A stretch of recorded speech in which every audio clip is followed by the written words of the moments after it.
Hello, friends. Welcome back to the Past Podcast, where we talk about the past. Today's topic is about the Southeast Asian states of Vietnam and Malaysia and how they responded to their colonial masters in the 1940s and 1950s, and how only one of those responses succeeded. I'm here to argue that while the Viet Minh from Vietnam and the MNLA from Malaysia used guerrilla tactics and shared the same ideology, different demographics and military responses from their opponents would lead to the rise of Ho Chi Minh's brand of nationalism and communism in Vietnam, democracy in Malaysia. With that said, on with the show.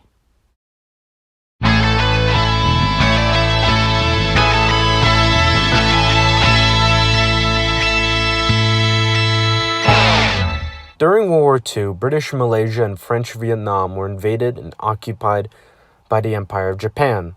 Even though the occupations ended in 1945, the war had shattered the myth of European invincibility in the eyes of the Malaysians and Vietnamese.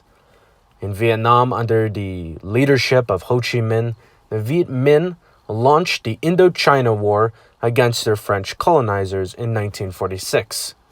2 years later, the MNLA did the same thing to the British colonists in what would later become known as the Malayan Emergency. Both wanted to free their respective country of colonial rule, and both went about it through guerrilla warfare and used communism to rally support. Guerrilla warfare was very important to the Viet Minh and the MNLA. Because the European powers had better guns and more manpower, these two guerrilla groups had to fight them in the forests, the bushes, or in unsuspecting villages. The Malayan Emergency, in fact, started because the MNLA would target and assassinate European rubber plantation owners. In Vietnam, Viet Minh General Vo Nguyen Giap described how these tactics were supposed to wear out the enemy manpower, in part to hopefully demoralize the colonists. If you keep them bogged down in a never-ending war, they lose the will to fight on. And that's what the Viet Minh and the MNLA banked on. But now I want to move on to ideology. So first off, both were communists. They subscribed to the communist ideology and received support from communist nations like the Soviet Union and the People's Republic of China. This was the backdrop of the Cold War at the time. On top of that, many members of the Vietnamese and Malayan Communist Party, like Tran Tu Bien from Vietnam and Rashid Madin from Malaysia, became communists because of their experiences of colonial exploitation. Bien's famous memoir describes the really poor working conditions of a rubber plantation and how he became inspired by revolutionary activism because it offered a solution to colonialism. It was a powerful tool for mobilizing disillusioned colonial subjects to change the system or make a whole new country. In a way, Vietnamese and Malayan communism was nationalism, but with a Marxist character. While both groups have many similarities, the Viet Minh won their war while the MNLA lost. So both European powers did end up withdrawing from Southeast Asia, but the Malayan communists failed to influence their post-colonial government, while the Viet Minh helped establish a government that would rule over all of Vietnam by 1975. So what happened? After doing some research, I think there are two reasons why.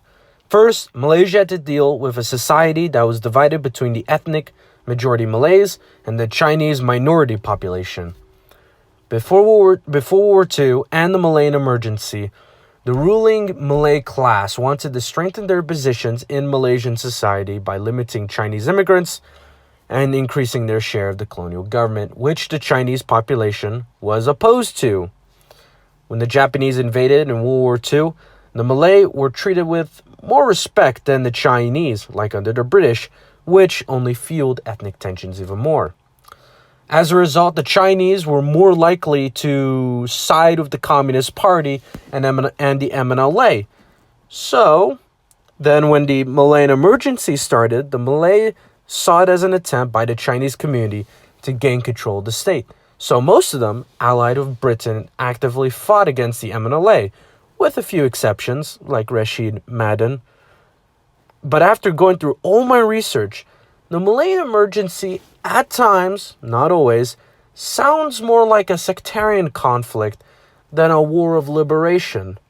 In Vietnam's case, they were much more homogenous, and while there have been ethnic conflicts in the country, it did not dominate their society as much as it did in Malaysia. Moving on, the second, and I think the most important reason why the MNLA failed was because the British deployed effective anti-guerrilla tactics, unlike the French in Vietnam. During the Malayan emergency, the Briggs Plan saw the resettlement of mainly Chinese squatters and farmers into new villages under police protection to make it difficult for the communists to obtain intelligence, food, and supplies. Between 1950 and 1952, 500,000 Chinese were resettled in more than 400 areas, while 10,000 were deported back to China. And in these villages, people were surrounded by barbed wire and armed guards. So freedom of movement at the very best was very restricted. However, the plan worked. The British were able to cut off insurgent supplies and intensified army and police patrols in areas where the MNLA fighters were known to be active. In 1957, under British terms and cooperation between the ethnic Malays and non-communist Chinese, Malaysia became an independent country. The communists had lost their main justification for fighting, which was liberation from British colonial rule. In Vietnam, the French did not have a Briggs Plan and failed to leave the former colony on their terms. Under the leadership of Ho Chi Minh and General Giap, the guerrilla army grew from a few thousand soldiers in 1945 to over 200,000 by 1950, in addition to many more local guerrillas and armed civilians.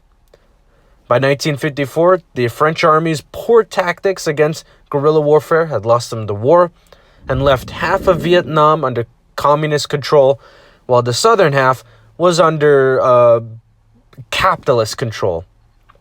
According to a CIA report, the Viet Minh were interested in creating a unified government in Vietnam, but political realities stopped that from happening.